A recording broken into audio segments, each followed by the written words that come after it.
Hello student, स्वागत है आपका बीपीएससी कॉर्नर में। आज के इस वीडियो में हम किरण पब्लिकेशन के मॉडल प्रैक्टिस सेट 16 को करने जा रहे हैं।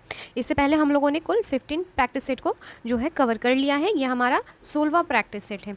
तो फ्रेंड्स, अगर आप नए आए हैं चैनल पर, आपने अभी तक 15 जो हम लोगों ने प्रैक्टिस सेट पेपर कर लिया है, अगर आपने नहीं किया है तो प्लीज़ जाके उन सभी प्रैक्टिस सेट को भी आप क्लियर कर लें, ताकि आपके एग्ज़ाम के लिए जो है काफ़ी हेल्पफुल साबित हो। और फ्रेंड्स, प्लीज़ सपोर्ट करने के लिए लाइक, शेयर और सब्सक्राइब कर दीजिए। और देखते हैं आज के महत्वपूर्ण सवालों को। शुरू करते हैं आज का सेशन और देखते हैं आज के महत्वपूर्ण सवाल को। आज का पहला सवाल है, कन्याकुमारी भारत से कोलंबो या श्रीलंका पहुंचने के लिए पार करना पड़ता है। तो क्या पार करना पड़ता है हमें? तो इसका राइट आंसर हो जाएगा मन्नार की खाड़ी। मन्नार की खाड़ी हिंद महासागर में 5.8 मीटर की गहराई के साथ लक्षद्वीप सागर का हिस्सा बनने वाली एक बड़ी उथली खाड़ी है और यह श्रीलंका के पश्चिमी तट और भारत के दक्षिणी पूर्वी सिरे के बीच कोरोमंडल तट क्षेत्र से में स्थित है। नेक्स्ट सवाल को देख लीजिए। फ्रेंड्स, एक बात और मैं क्लियर कर दूं आप लोगों को, मेरे चैनल पर जो है एनसीईआरटी के आपको ज्योग्राफी के प्रैक्टिस सेट करवाए जा रहे हैं। अगर आप वो कर लेते हैं तो जो एग्ज़ाम होता है ना आपका, अगर ज्योग्राफी से जो भी क्वेश्चंस पूछेंगे, क्योंकि उसमें जो भी क्वेश्चन मैंने इंक्लूड किया है, प्रैक्टिस सेट में इंक्लूड किया गया है, वो आपके एग्जाम बेस्ड ही क्वेश्चन है उसमें। तो प्लीज़ आप जाएँ और जाके उन सभी क्वेश्चन को भी आप सॉल्व कर लीजिए और प्लीज़ कमेंट करके बताएँ कि आपका स्कोर क्या है। तो वो भी एक अलग से सेशन चल रहा है, तो आप जाके उन सभी प्रैक्टिस सेट को भी देख सकते हैं। अगला सवाल है, मिट्टी में मौजूद कार्बनिक पदार्थ को सामूहिक रूप से जाना जाता है। तो मिट्टी में मौजूद कार्बनिक पदार्थ को सामूहिक रूप से जो जाना जाता है, ह्यूमस के नाम से। ऑप्शन 3 इसका राइट आंसर हो जाएगा। मिट्टी में मौजूद कार्बनिक पदार्थ को सामूहिक रूप से हम ह्यूमस के रूप में जानते हैं और ह्यूमस पूरी तरह से विघटित और बारीक विभाजित कार्बनिक पदार्थ होता है। अगला सवाल है हमारा, कीट एक ऐसा जीव है जिसमें, तो इसमें क्या होता है, पैरों के 3 जोड़े होते हैं। कीट का जो पैरों का जोड़ा होता है वह 3 जोड़ा होता है। इससे पहचान होता है कि वो एक कीट है।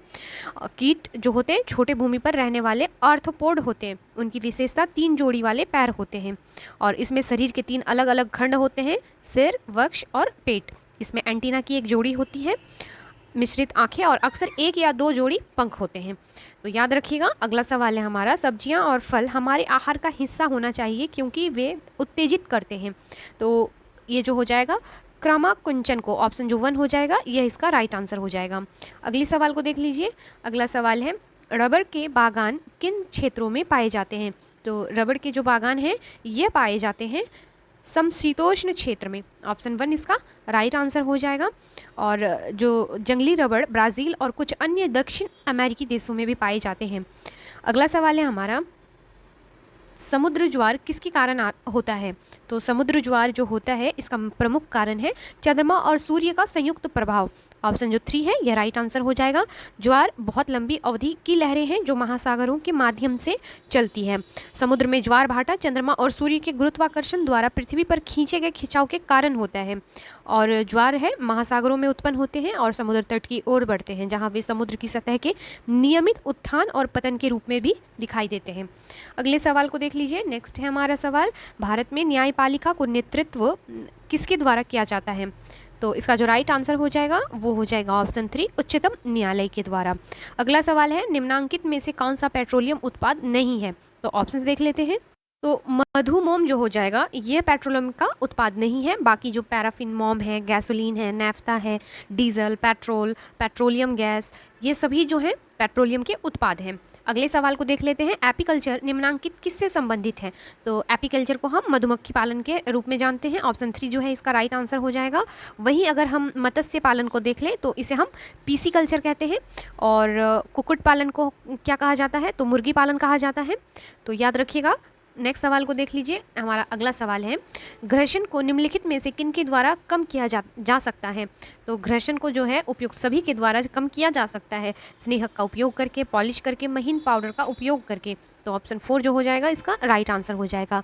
और घर्षण हमेशा गति के विपरीत दिशा में जो है कार्य करता है और घर्षण के कारण ही पृथ्वी पर मनुष्य या कोई जीव जंतु चल पाता है। अगला सवाल है, चुंबक उत्तर दक्षिण की दिशा में क्यों स्थिर हो जाता है? तो इसका जो राइट आंसर हो जाएगा, पृथ्वी के चुंबकत्व के कारण। चुंबक पृथ्वी के चुंबकत्व के कारण जो है उत्तर और दक्षिण की दिशा में स्थिर रहता है और घर्षण बल के कारण श्यामपट्ट या कागज पर लिखने में आसानी होती है। अगला सवाल है हमारा, नीचे दो वक्तव्य दिए गए हैं, एक को अभिकथन और दूसरे को कारण कहा गया है। नीचे दिए गए कूट की सहायता से सही उत्तर का हमें चयन करना है। तो इसका जो पहला कथन है, पाश्चुरीकृत दूध को बिना उबाले इस्तेमाल किया जा सकता है, और कारण है पाश्चुरीकृत दूध सूक्ष्म जीवों से मुक्त होता है। तो इसका राइट आंसर जो हो जाएगा वो हो जाएगा ऑप्शन 1। ए और आर दोनों सही है और आर ए की सही व्याख्या करता है। अगला सवाल है हमारा, नींबू में मुख्यतः कौन सा जैव अम्ल होता है? तो नींबू में क्या पाया जाता है? तो इसमें जो होता है साइट्रिक एसिड या साइट्रिक अम्ल जिसको कहते हैं हम, वह पाया जाता है। और दूध एवं दही में भी लैक्टिक एसिड पाया जाता है और सिरके में एसिटिक एसिड पाया जाता है। तो ये कुछ इंपॉर्टेंट एसिड थे, आपको इसके बारे में याद रखना चाहिए। अगला सवाल है हमारा, निम्नलिखित कथनों में से कौन लैक्टोबैसिलस नामक जीवाणु के संदर्भ में असत्य है? तो देख लेते हैं। तो जो लैक्टोबैसिलस नामक जीवाणु के संदर्भ में असत्य कथन हो जाएगा वो हो जाएगा, लैक्टोबैसिलस नामक जीवाणु को नंगे आंखों से देखा जा सकता है। ऑप्शन जो 4 है यह इसका राइट आंसर हो जाएगा। और देख लेते हैं अगले सवाल को। हमारा अगला सवाल है, क्षय रोग के बचाव के लिए कौन सा टीका लगवाया जाता है? तो क्षय रोग के बचाव के लिए जो हम टीका लगाते हैं, बीसीजी का टीका लगाते हैं। ऑप्शन जो 1 हो जाएगा यह राइट आंसर हो जाएगा। वहीं बीसीजी का फुल फॉर्म पूछे तो बैसिलस कॉलमेटिक यूरिन होता है। और टीबी जो होता है यह जीवाणु जनित रोग होता है, याद रखिएगा। अगला सवाल है, वाट का एसआई मात्रक है? तो वाट का जो एसआई मात्रक हो जाएगा यह हो जाएगा शक्ति का। ऑप्शन जो 3 है यह इसका राइट आंसर हो जाएगा। अगला सवाल है हमारा, निम्नलिखित कथनों में से सिंचाई के संबंध में कौन सा गलत है? तो जो सिंचाई के संबंध में गलत कथन है यह हो जाएगा ऑप्शन 4, सिंचाई की बारंबारता पर ऋतुओं का कोई प्रभाव नहीं पड़ता है। ऑप्शन जो 4 है यह राइट आंसर हो जाएगा। सिंचाई नियमित अंतराल पर फसलों को पानी की आपूर्ति की प्रक्रिया है और सिंचाई का समय और आवृत्ति फसल से फसल, मिट्टी से मिट्टी और मौसम में भिन्न होती है। अगला सवाल है हमारा, भारत का सर्वोच्च न्यायालय कहाँ स्थित है? तो भारत का सर्वोच्च न्यायालय जो है यह नई दिल्ली में अवस्थित है और इसकी स्थापना 28 जनवरी 1950 को की गई थी, याद रखिएगा। और अगर पटना उच्च न्यायालय की बात करें तो 1916 में पटना उच्च न्यायालय की जो है स्थापना की गई थी। अगले सवाल को देख लेते हैं हम। अगला सवाल है, यदि आपका मुख उत्तर दिशा की ओर है तो आपकी दाहिनी ओर कौन सी दिशा है? तो इसका राइट आंसर हो जाएगा पूर्व। ऑप्शन जो 3 है यह इसका पूर्व हो जाएगा। नेक्स्ट सवाल को देख लेते हैं हम। हमारा अगला सवाल है, निम्नलिखित में कौन जीवाश्म ईंधन है? तो जीवाश्म ईंधन कौन हो जाएगा? तो इनमें से सभी जो है जीवाश्म ईंधन के उदाहरण है। ऑप्शन 4 इसका राइट आंसर हो जाएगा। और जीवाश्म ईंधन एक प्रकार का कई वर्षों पहले बना प्राकृतिक ईंधन होता है और इसमें जो मुख्य रूप से कार्बन का जो होता है बना होता है, कोयला, पेट्रोलियम एवं प्राकृतिक गैस जैसे। अगला सवाल है हमारा, फसल चक्रण के संदर्भ में कौन सा कथन असत्य है? तो जो कथन असत्य हो जाएगा फसल चक्रण के बारे में वह हो जाएगा ऑप्शन 4। फसल चक्रण से पैदावार तो घटी ही है और साथ ही मिट्टी की भी उर्वरता में कमी आई है। तो फसल चक्रण के बारे में यह कथन गलत है। फसल चक्र जो होता है एक ही भूमि के टुकड़े पर वैकल्पिक रूप से विभिन्न फसलों की खेती करने का एक प्रकार है और फसल चक्र मृदा को पोषक तत्वों से पूर्ति कर देता है। उदाहरण के लिए यदि फलियां एक मौसम में चारे के रूप में उगाई जाती हैं और गेहूं अगले मौसम में, तो मृदा नाइट्रोजन से जो होता है पूर्ण हो जाता है। अगला सवाल है, पनामा नहर जोड़ती है? तो पनामा नहर जो जोड़ती है यह जोड़ती है अटलांटिक महासागर को प्रशांत महासागर से। ऑप्शन 2 इसका राइट आंसर हो जाएगा। अगला सवाल है, कोशिका में ऊर्जा जिस रूप में संग्रहित है, तो किस रूप में संग्रहित रहता है ऊर्जा कोशिका में? तो यह हो जाएगा एटीपी के रूप में। ऑप्शन जो 3 है यह इसका राइट आंसर हो जाएगा। वहीं एटीपी का फुल फॉर्म हो जाएगा एडिनोसिन ट्राइफॉस्फेट, जो होता है कोशिका की ऊर्जा मुद्रा के रूप में जाना जाता है। अगला सवाल है हमारा, हमारे शरीर में नाइट्रोजन में कौन सा अंग ग्लाइकोजन में को ग्लूकोज में परिवर्तित करता है और रक्त को शुद्ध करता है? तो इसका राइट आंसर हो जाएगा लीवर। जो लीवर होता है ग्लाइकोजन को ग्लूकोज में बदल देता है और हमारे शरीर को में रक्त को शुद्ध करता है। और लीवर जो है पित्त का उत्पादन करता है जो पित्ताशय में जमा हो जाता है और लीवर सबसे बड़ी ग्रंथि मानी जाती है हमारे शरीर में। अगला सवाल है, अत्यधिक व्यायाम करते समय हमारी टांगों में जिस पदार्थ के संचयन से ऐंठन होती है वह है? तो इसका राइट आंसर हो जाएगा लैक्टिक एसिड के कारण ऐसा होता है। लैक्टिक एसिड मांसपेशियों की कोशिकाओं में अवायवीय श्वसन का परिणाम होता है और अवायवीय श्वसन के दौरान लैक्टिक अम्ल में ग्लूकोज का आंशिक विघटन होता है। अगला सवाल है हमारा, केंद्रीय चावल अनुसंधान केंद्र कहाँ स्थित है? तो केंद्रीय चावल अनुसंधान केंद्र जो है कटक में अवस्थित है। कटक कहाँ है? तो यह उड़ीसा में अवस्थित है और भारतीय कृषि अनुसंधान परिषद के तहत 1966 से राष्ट्रीय चावल अनुसंधान संस्थान की स्थापना की गई थी। अगला सवाल है हमारा अगला सवाल है, इनमें से कौन सा दबाव की एसआई यूनिट तथा कंप्यूटर की एक भाषा का नाम है?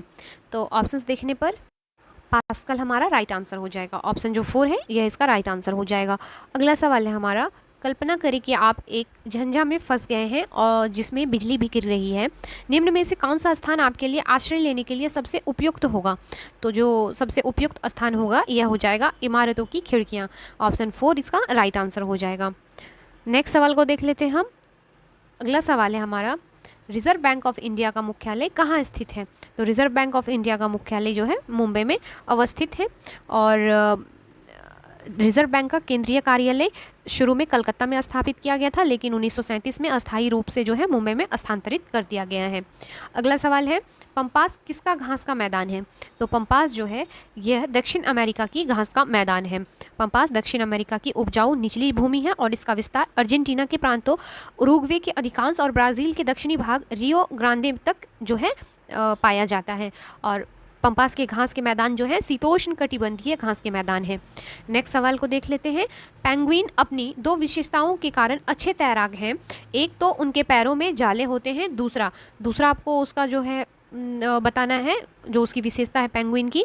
तो इसका राइट आंसर हो जाएगा उनका शरीर सुव्यवस्थित है। ऑप्शन 3 जो है इसका राइट आंसर हो जाएगा। पेंगुइन के शरीर सुव्यवस्थित होते हैं और उनके पैरों में जाले होते हैं जिससे वे अच्छे तैराक बन जाते हैं।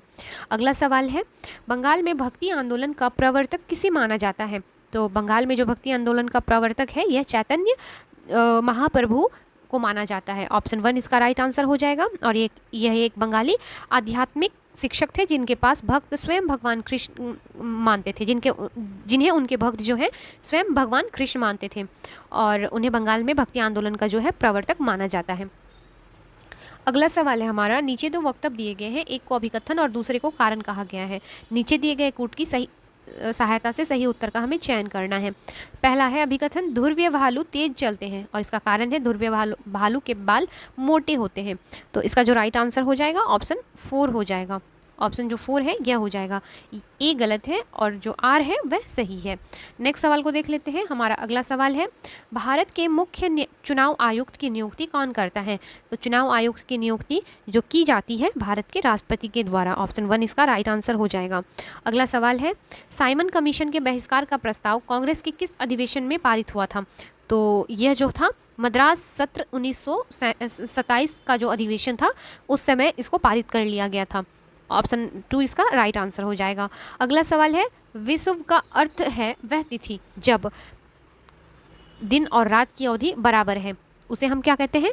विषुव कहते हैं। ऑप्शन 1 इसका राइट आंसर हो जाएगा। अगला सवाल है हमारा, भारतीय रिजर्व बैंक का प्रतीक है। तो भारतीय रिजर्व बैंक जो प्रतीक है यह हो जाएगा एक ताड़ के पेड़ के सामने बाग। यह जो है भारतीय रिजर्व बैंक का प्रतीक है। ऑप्शन 3। नेक्स्ट सवाल को देख लेते हैं।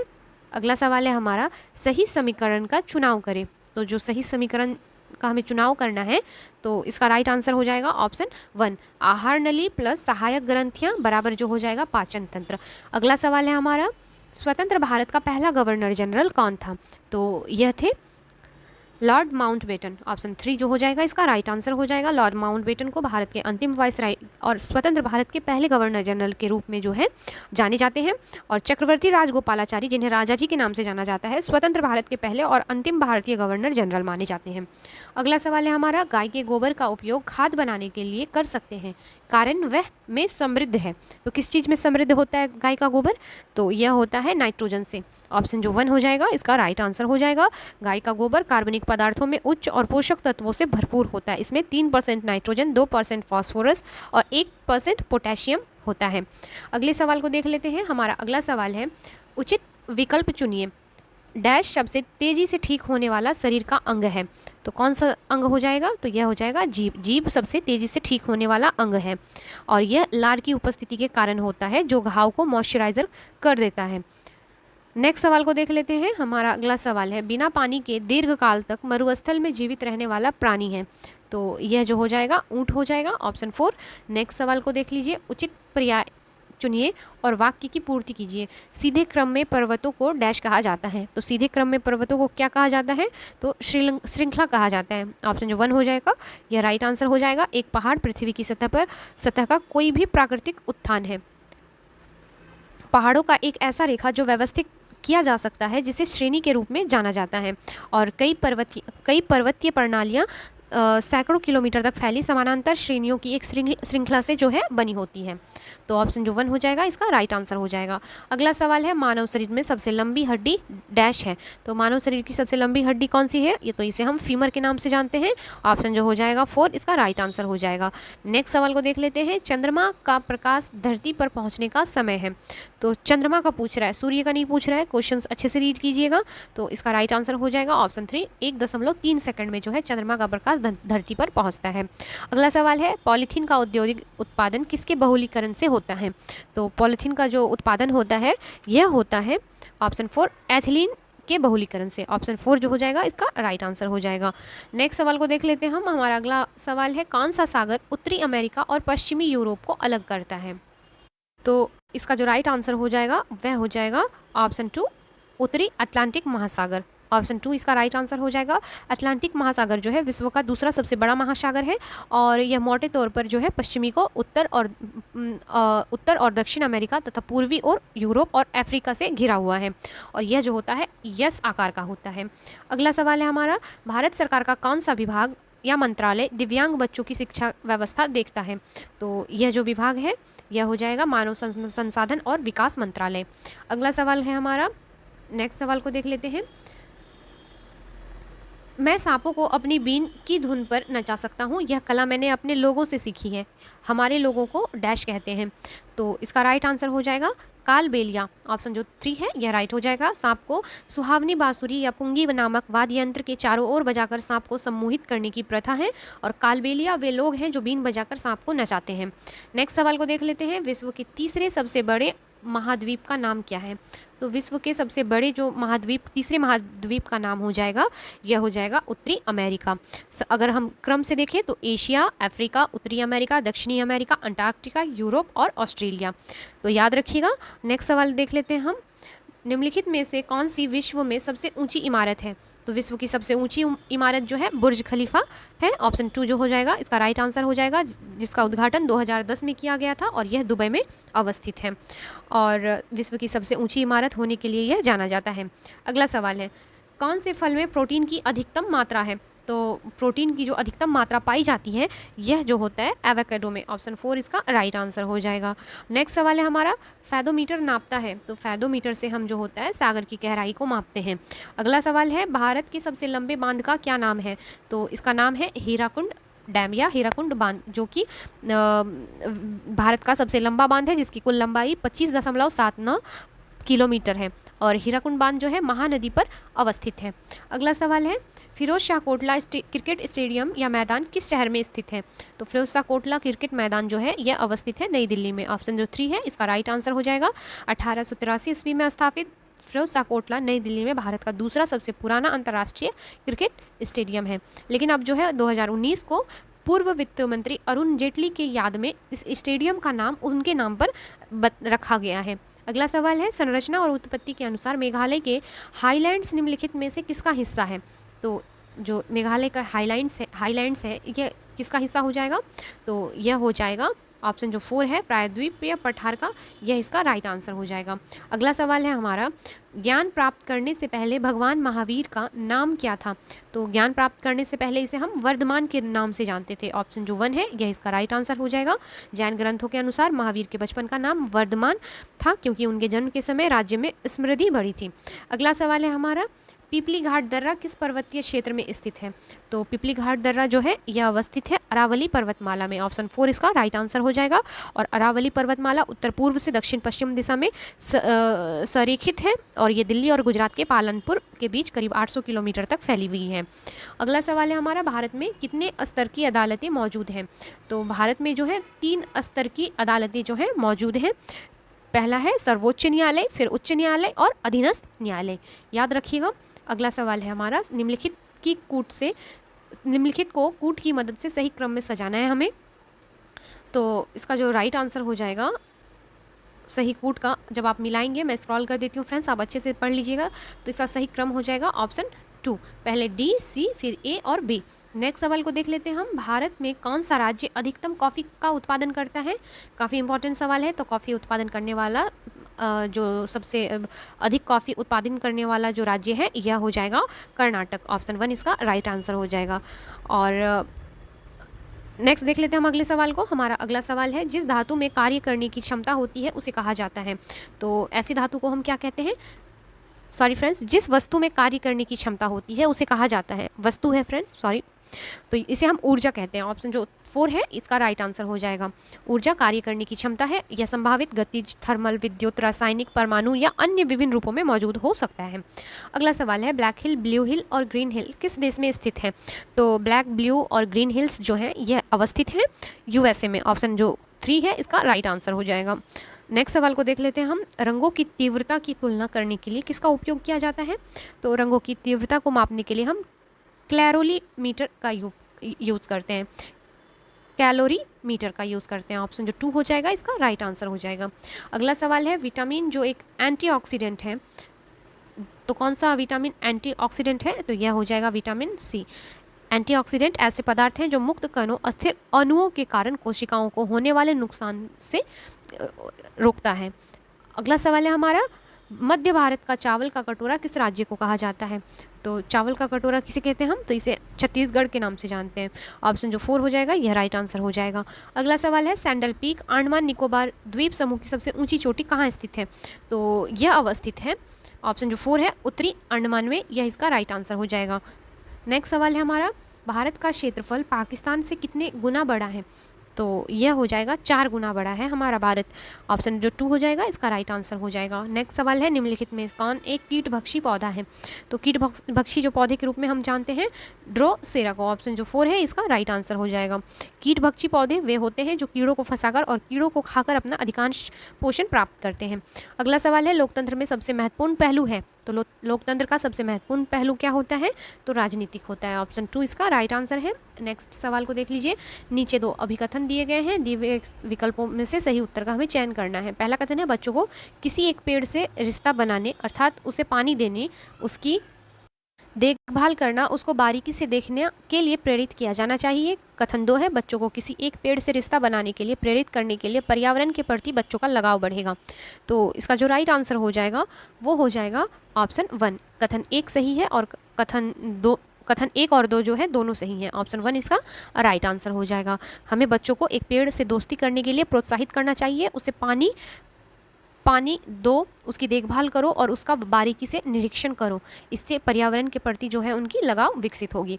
अगला सवाल है, किस घटना के कारण गांधी जी ने असहयोग आंदोलन वापस ले लिया था?